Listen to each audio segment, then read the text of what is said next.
Supreme court ने को ये नहीं दिखता कि दुनिया चांद पे पहुंच गई है और आज भी वाल्मीकि समाज सर पे मैला ढो रहा है। और सुप्रीम कोर्ट ये र्यूमर फैला रहा है कि वाल्मीकि समाज सर पे मैला इसलिए ढो रहा है क्योंकि जाटव चमार जो है उनका हिस्सा खा रहे हैं। और अगर आप क्रीमी लेयर लगाना चाहते हो तो क्रीमी लेयर उस दिन लगाइएगा जज साहब जिस दिन एक चमार, एक महार, एक मीना, एक कायस्थ जिस दिन जो है ये अंबानी, अडानी, मालिया जैसी शादी करके दिखा देंगे। और आप कहते हैं रिजर्वेशन कब तक? रिजर्वेशन जब तक रहेगा जब तक जाति रहेगी, जब तक ये इलीगल अनकॉन्स्टिट्यूशनल कॉलिजियम सिस्टम रहेगा। और रिजर्वेशन कब तक? रिजर्वेशन किसी के बाप की प्राइवेट प्रॉपर्टी नहीं है।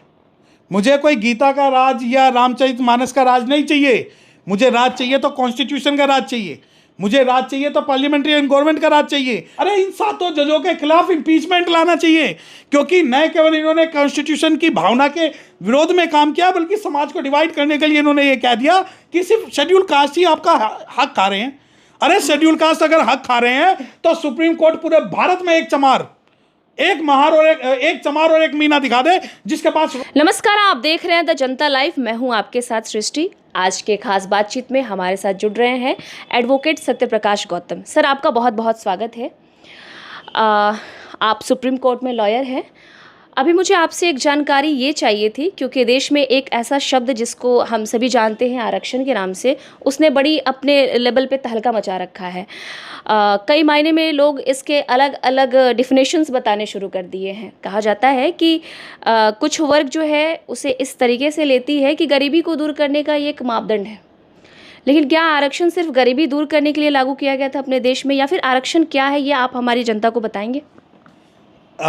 देखिए, आप मुझसे अगर आरक्षण के बारे में पूछ रहे हैं कि आरक्षण क्या है, तो मैं सबसे पहले आपको आरक्षण का इतिहास, आरक्षण का वर्तमान और आरक्षण का भविष्य एक संक्षेप में बताने की कोशिश करूँगा। देखिए, आरक्षण जो शुरू हुआ 1932 से पूना पैक्ट के माध्यम से शुरू हुआ।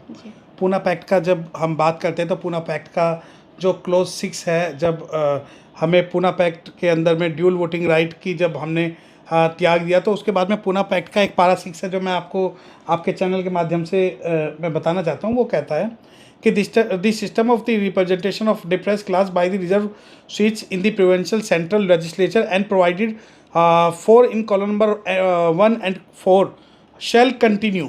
अब जो मैं फोकस करना चाहता हूँ, shall continue until determined by the mutual agreement between the communities non concerned in this agreement। क्या नहीं की? जब कभी भी आरक्षण की बात होगी तो रिजर्व कैटेगरी और नॉन रिजर्व कैटेगरी बैठेंगे, उसको डिसाइड करेंगे जी। अब एक सवाल आता है कि 1932 संविधान तो हमारा 1950 में लागू हुआ, तो 1932 की बात कहाँ से करेंगे जी? देखिए, एक हिस्टोरिकल बैकग्राउंड ये है कि शाहू जी महाराज ने सबसे पहले रिजर्वेशन का प्रावधान किया। उसके बाद 1909 में एंग्लो इंडियन मुस्लिम सिखों को रिजर्वेशन मिला, शेड्यूल कास्ट को नहीं मिला। 1919 में मार्लोमेंटो रिफॉर्म इंडिया आया और साइमन कमीशन भी भारत आया, जो कि प्रत्यक्ष या अप्रत्यक्ष रूप से शेड्यूल कास्ट या शेड्यूल ट्राइब या डिप्राइव्ड कम्युनिटी को रिप्रेजेंटेशन के लिए था। 1932 तक जो सभी कम्युनिटी को रिप्रेजेंटेशन मिल चुका था, एंग्लो इंडियन, मुस्लिम और सिख, परंतु शेड्यूल कास्ट को नहीं मिला था। तो Baba Saheb doctor Bhimrao Ambedkar was the first person who raise this point before the round table conference and the British government that you should give representation and reservation to the untouchable communities because they are not recognized yet। तो जब ये बात आई तो पहली बार, शायद आप लोगों को आपके चैनल जनता लाइव के माध्यम से बता दूं, पहली बार 1932 का दौर वो था जब अनटचेबल्स, अवर्ण, जो कि वर्ण व्यवस्था का पार्ट नहीं है, अछूत, जो है, पहली बार मिस्टर गांधी ने कहा नहीं, ये भी जो है इस व्यवस्था के अभिन्न अंग है, उससे पहले नहीं था। क्योंकि सवर्ण के अंदर ब्राह्मण, क्षत्रिय, वैश्य, शूद्र आता है और अवर्ण के अंदर सिर्फ अनटचेबल जाति आती है जी। उसके बाद कॉन्स्टिट्यूशन असेंबली की डिबेट हुई, उस डिबेट पे ये बात आई कि भाई किन जातियों को रखा जाए। तो जिन जातियों का एक लिस्ट बनी और वो शेड्यूल में ऐड की गई, वो शेड्यूल कास्ट लिस्ट बोली जाती है जी। अब शेड्यूल कास्ट लिस्ट क्या है? शेड्यूल कास्ट का कोई डिप्राइव्डनेस से, आर्थिकता से और धार्मिकता से कोई लेना देना नहीं जी। कि लोगों को लगता है शेड्यूल कास्ट का मतलब weaker section of the society, deprived community, ना, ऐसा नहीं है। शेड्यूल कास्ट का मतलब है जिन्हें पहले रिप्रेजेंटेशन नहीं मिला और उसको एक शेड्यूल लिस्ट में डाला गया। उस शेड्यूल लिस्ट को जो ऐड और डिलीट करने की जो पावर वो प्रेसिडेंट के पास है। शेड्यूल कास्ट लिस्ट बनी। शेड्यूल कास्ट को जो रिजर्वेशन दिया जाता है वो सोशियो एजुकेशनली बैकवर्डनेस के नाम पे दिया जाता है जी। सोशियो एजुकेशनली बैकवर्डनेस के नाम पे। उसमें आर्थिक आधार नहीं था। फिर कॉन्स्टिट्यूट असेंबली की डिबेट्स होती हैं। उस डिबेट में मुद्दा ये उठता है कि किसको दिया जाए, क्या आर्थिक आधार रिजर्वेशन का आधार हो सकता है। तो बाबा साहब डॉक्टर भीमराव अम्बेडकर ने कहा कि नहीं, हम जो है कल्चरल डिप्राइव्ड है, हमें हिस्टोरिकली हमें डिप्राइव्ड किया है और इसका आर्थिकता से कोई लेना देना नहीं है। देखिए, अब 1 अगस्त को सुप्रीम कोर्ट ने एक आदेश पारित किया कि सब classification between the schedule caste list are permissible जी। इसका मतलब ये है कि शेड्यूल कास्ट के अंदर राज्य सरकारें चाहे तो शेड्यूल कास्ट को डिवाइड करके उन्हें रिजर्वेशन का प्रावधान कर सकते हैं, क्योंकि शेड्यूल कास्ट के सामने जो सुप्रीम कोर्ट के सामने मुद्दा ये कभी था ही नहीं कि सब क्लासिफिकेशन किया जाए।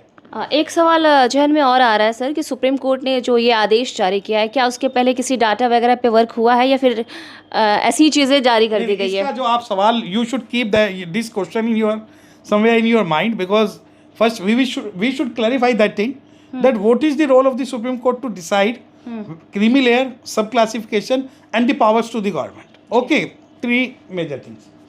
सवाल ये आता है कि क्या, अब आप एक बात बताइए कि जिस लिस्ट के अंदर में पार्लियामेंट चेंज नहीं कर सकती, विधानसभाएं चेंज नहीं कर सकती, प्रेसिडेंट अलोन चेंज नहीं कर सकता, उसको जो भारत के 7 जजों ने चेंज कर दिया जी। 6:1 रेशियो, 7 हम 7 मान के चलेंगे, क्योंकि जो जस्टिस बाला त्रिवेदी ने जो डिसेंडेंट अपना ओपिनियन दिया है, मैं उसको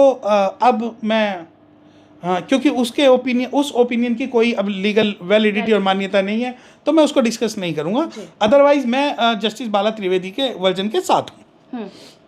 हम जो आपने सवाल थे उस सवाल को हम बाद में डिस्कस, पहले इसमें ये देखिए, सुप्रीम कोर्ट डिसाइड कर देता। पहली चीज, एक परिस्थिति पैदा होगी कि सुप्रीम कोर्ट कहता है नहीं भाई, राज्य सरकारें जो हैं वो अमेंड कर सकती हैं। अब से पहले सिर्फ प्रेसिडेंट अमेंड कर सकता था। अब 2 भाई हैं, एक भाई तो रहता है बिहार में, उसका सगा भाई रहता है उत्तर प्रदेश में। उत्तर प्रदेश के अंदर समाजवादी पार्टी की गवर्नमेंट आ जाती है और वो कहते हैं कि भाई हम जाटव चमारों का रिजर्वेशन खत्म करेंगे। परंतु बिहार में के अंदर कोई सरकार आती है, जो तेजस्वी यादव की सरकार आती है, और वो कहती है नहीं, हम तो जाटव चमारों को जो है रिजर्वेशन देंगे। अब एक सरकार ने तो रिजर्वेशन एक सगे भाई को दिया, दूसरे ने नहीं दिया। जाति पे अत्याचार होंगे तो दोनों पे होंगे। जाति पे अत्याचार होगा तो रामनाथ कोविंद पे भी जाति पे अत्याचार होगा, जाति पे अत्याचार होगा तो मीरा कुमार पे भी जाति पे अत्याचार होगा, जातिगत अत्याचार होगा तो बाबू जगजीवन राम पर भी जातिगत अत्याचार होगा, जातिगत अत्याचार होगा तो चौधरी प्रेम सिंह पर भी जातिगत अत्याचार होगा, जातिगत अत्याचार होगा तो दिल्ली के अंदर राजेंद्र पाल गौतम पे भी जातिगत अत्याचार होगा, और जातिगत अत्याचार होगा तो दिल्ली के और जो मंत्री बैठे उन पे होगा। परंतु रिजर्वेशन अब जो है सुप्रीम कोर्ट ने क्लासिफाई कर दिया। अब क्या सुप्रीम कोर्ट ये कर सकता है? सवाल नहीं कर सकता। सुप्रीम कोर्ट के जो ये 7 जजेस हैं वो कहीं से कहीं तक भी पार्लियामेंटेरियन जो सोल है उसे इंक्रोच नहीं कर सकते, कॉन्स्टिट्यूशन को हाईजैक नहीं कर सकते। Supreme Court is not law making agency at all. Supreme Court can not make laws unless और until Parliament is not making law on that.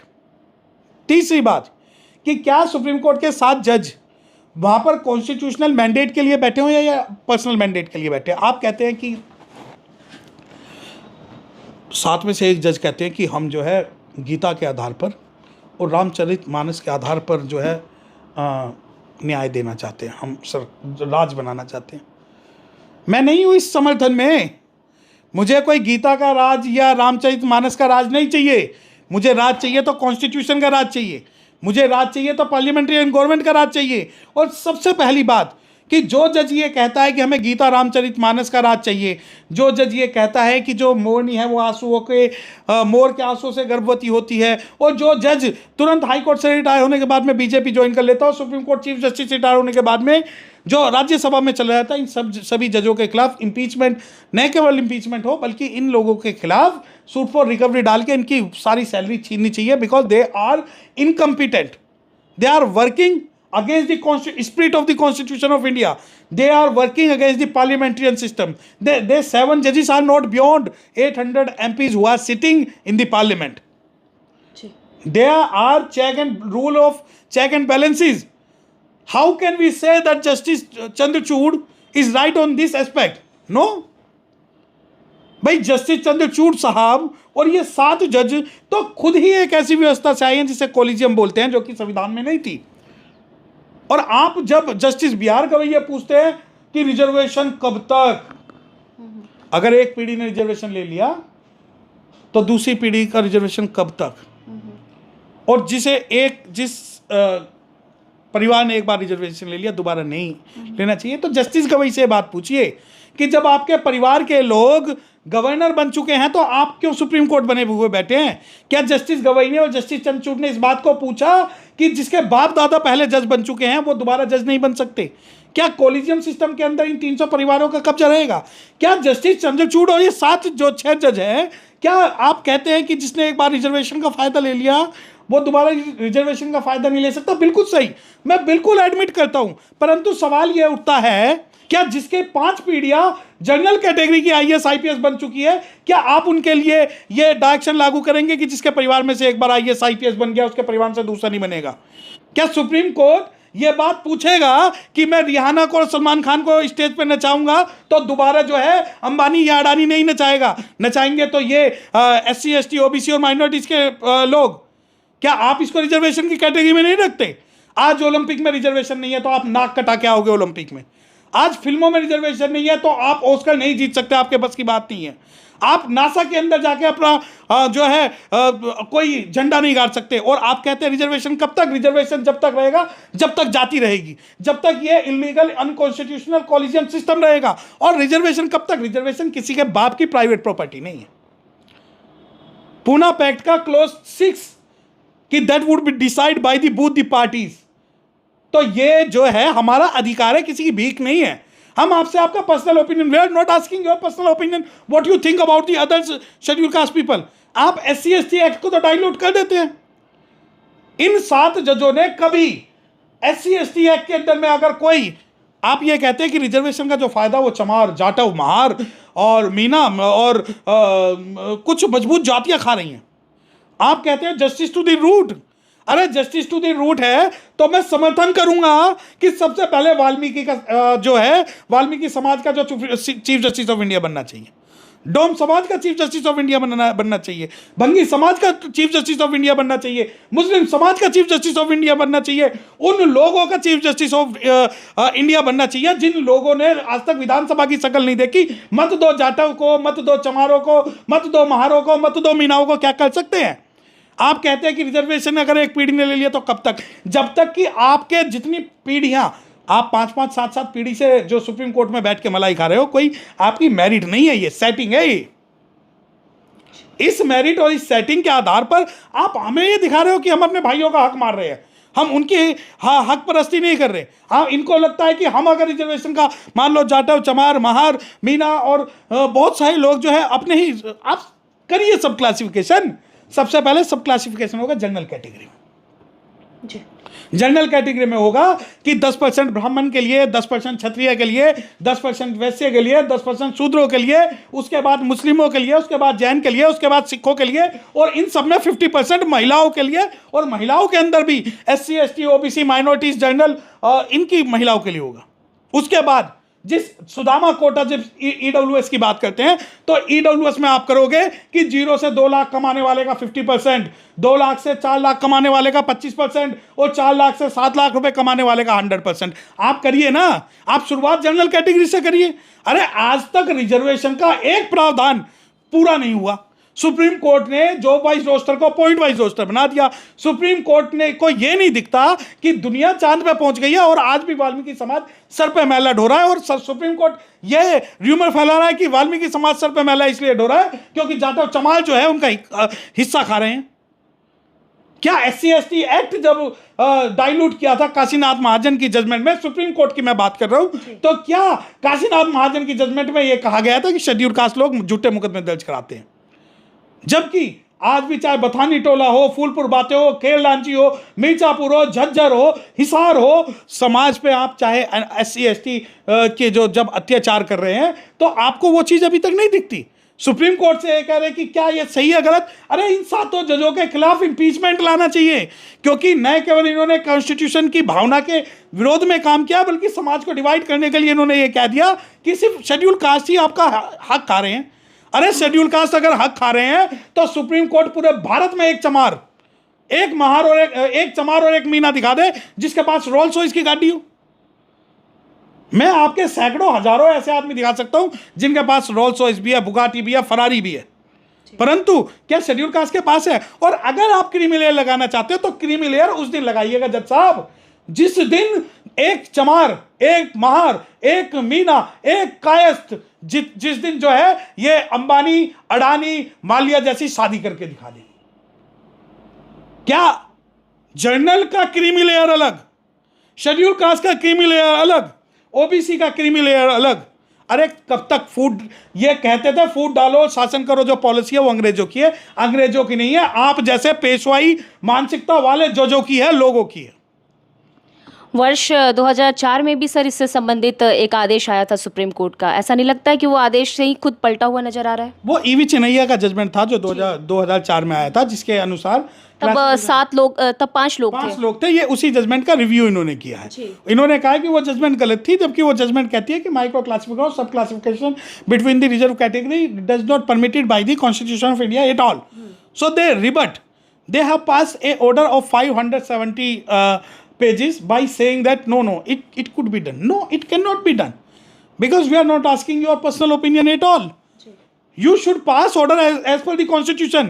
You should not pass order as per your mentality, because you are sitting with a mentality of the Peshwai mentality. क्या लगता है sir आपको भविष्य में क्या रणनीति होनी चाहिए इससे निपटने के लिए? देखिए कि जो नीति है कि हम कल बदल देंगे, हम आज बदल देंगे, अब के बार भारत का इतिहास बदल देंगे।